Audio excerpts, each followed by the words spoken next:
Warahmatullahi wabarakatuh. Saya Reni Oktavia. Saya akan menampilkan sedikit tentang tantangan ekspor dan impor Indonesia di masa pandemi COVID-19. Video ini adalah tugas dari mata kuliah Hukum Jual Beli Perusahaan bersama Ibu Khairani, SHMHUB. Penyakit virus corona atau COVID-19 adalah penyakit menular yang disebabkan oleh virus SARS-CoV-2. Virus ini telah menyebar dengan cepat ke lebih dari 121 negara dan wilayah dunia. WHO menyatakan virus corona adalah pandemi global, sehingga berdampak pada kegiatan ekspor dan impor. Penyakit virus corona. Ekspor dan impor merupakan kegiatan ekonomi khususnya dalam bidang perdagangan.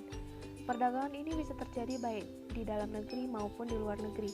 Yang pertama, kegiatan ekspor adalah kegiatan menjual barang atau jasa ke luar negeri. Kegiatan ekspor terdiri atas ekspor migas dan ekspor non-migas, terdiri atas minyak dan gas alam. Ekspor dan impor. Yang kedua yaitu impor, adalah kegiatan membeli barang atau jasa dari luar negeri. Manfaat ekspor dan impor antara lain meningkatkan pendapatan negara, memberikan penghasilan bagi para pelakunya. Yang ketiga, tercukupi kebutuhan akan suatu barang di negara yang bersangkutan. Yang keempat, mengaktifkan perputaran nilai uang dan lain-lain.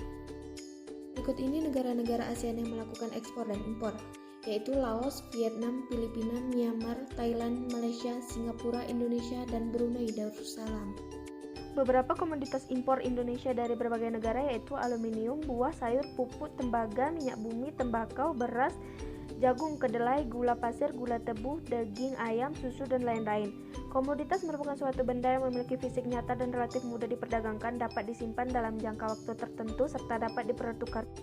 Lalu, para eksportir buah juga sangat kecewa sebab mereka melakukan penjualan atau pengiriman barang dengan skema CNF atau Cost and Ride atau CVR, sehingga barang yang di tengah perjalanan atau di dalam kapal dapat dibatalkan secara sepihak.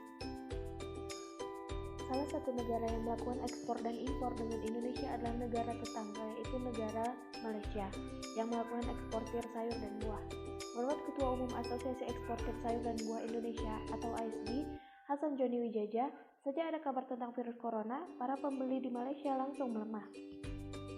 Namun, Indonesia tetap memastikan ekspor dan impor ke Malaysia jalan terus, walaupun pemerintah Malaysia melarang warga Indonesia untuk masuk ke negara mereka semenjak pandemi COVID-19.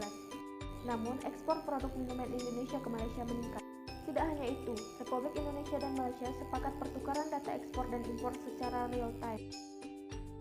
Direktur Jenderal Bea Cukai atau JDBC dan Jabatan Kastam Diraja Malaysia JKDM akan membuat Memorandum of Understanding atau MOU dan akan dimanfaatkan untuk memayungi kerjasama antar kedua negara tersebut. Dikutip dari liputan6.com Jakarta, Indonesia memiliki tantangan utama di industri perdagangan global. Tantangan tersebut muncul di tengah pandemi corona yang belum diketahui ujungnya. Pertama yaitu perubahan perilaku konsumen dan pola perdagangan global. Yang kedua, proteksionisme perdagangan dan meningkatnya hambatan perdagangan. Yang ketiga, perundingan kerjasama dan perdagangan menjadi sulit diselesaikan. Yang keempat, potensi defisit dan resesi ekonomi. Yang kelima, UMKM paling terdampak selama pandemi COVID-19. Terima kasih, mohon maaf jika ada kekurangan. Wassalamualaikum warahmatullahi wabarakatuh.